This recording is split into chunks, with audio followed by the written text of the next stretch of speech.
فمن يرد الله أن يهديه يشرح صدره للإسلام ومن يرد أن يضله يجعل صدره ضيقا حرجا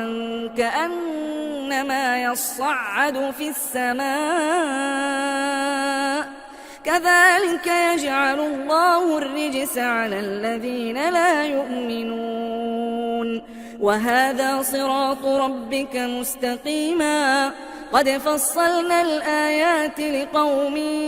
يذكرون لهم دار السلام عند ربهم وهو وليهم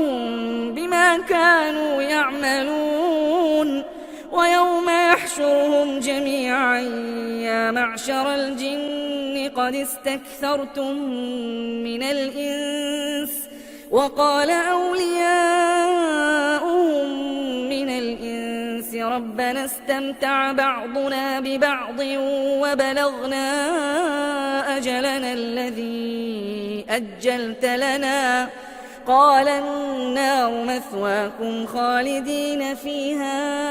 إلا ما شاء الله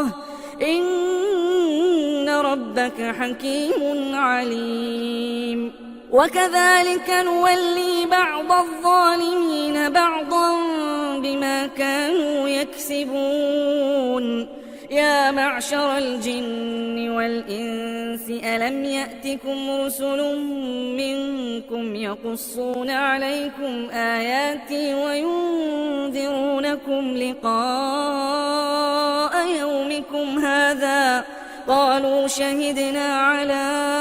أنفسنا وغرتهم الحياة الدنيا وشهدوا على أنفسهم أنهم كانوا كافرين